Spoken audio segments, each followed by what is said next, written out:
গাজীপুর ৪ কাপাসী আসনের বিশেষ একটি ঘটনাকে সামনে রেখে আমি আপনাদের সামনে উপস্থিত হয়েছি। আজকে ঘাঘটি ইউনিয়নের শালদই মোড়ে এবং শালদই বাজার আমাদের পূর্ব নির্ধারিত অনুমোদিত মিছিল ছিল। মিছিল শেষ করে আমাদের নেতাকর্মীরা যার যার গন্তব্যস্থলে রওনা দিয়েছেন। শান্তিপূর্ণভাবে মিছিল শেষ করে যখন রওনা দিয়ে যাচ্ছিলেন, পথিমধ্যে একদল সন্ত্রাসী, একটি বিশেষ রাজনৈতিক দলের লোকজন আমাদের ২-৩ জন ভাইকে তারা মারধর করার চেষ্টা করে। তার প্রেক্ষিতে আমাদের জনশক্তিদের মাঝে একটা উত্তেজনা তৈরি হয়।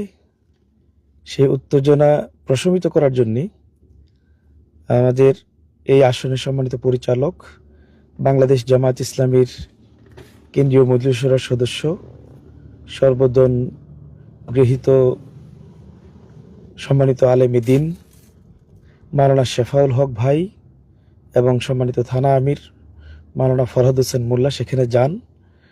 উপস্থিত জনশক্তি এবং সাধারণ জনতাকে শান্ত করে সেখান থেকে তারা জনশক্তিকে ফিরিয়ে আনার জন্য চেষ্টা করেন। আমিও আমার পূর্ব নির্ধারিত কর্মসূচি স্থগিত করে আমি সেই শালদই মোড়ে যাওয়ার জন্য রওনা হই।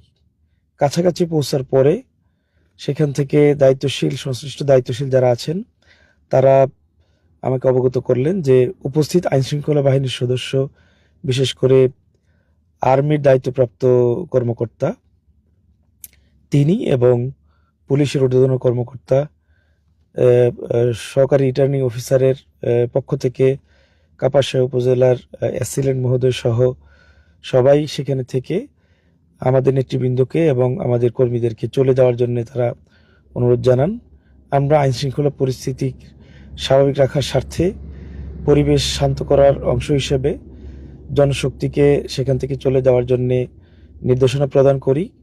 আমাদের মাওলানা শেফাউল হক ভাই সকলের প্রস্থান নিশ্চিত করার স্বার্থে তিনি সেখানে থেকে যান। সেই অবস্থায় উপস্থিত জনশক্তিদের সবাই যখন চলে যায়, তখন সেখানে আবার একদল লোক এসে আমাদের সম্মানিত মাওলানা শেফাউল হক ভাইকে নানা ধরনের মন্তব্য করার চেষ্টা করে। আলহামদুলিল্লাহ, আমাদের সামগ্রিক পরিবেশ বিবেচনায় আমরা শান্ত থাকতে চাই, ধৈর্য ধরতে চাই, নির্বাচনটাকে সুন্দর এবং স্বচ্ছ করতে চাই। সেই সুন্দর এবং স্বচ্ছ করার স্বার্থেই আমরা চেষ্টা করছি আমাদের যার যার জায়গা থেকে নিজেরা শতভাগ শান্ত থাকার। আমরা আবারও বলছি, আমরা এই কাপাসিয়াকে শান্ত রাখতে চাই, নিজেরা শান্ত থাকতে চাই। যারা রাজনৈতিক ময়দানে থেকে নির্বাচনের প্রস্তুতি নিচ্ছেন, যে দলেরই আছেন, সবার প্রতি অনুরোধ রাখবো, আপনারা শান্ত থাকবেন, ধৈর্য ধরবেন।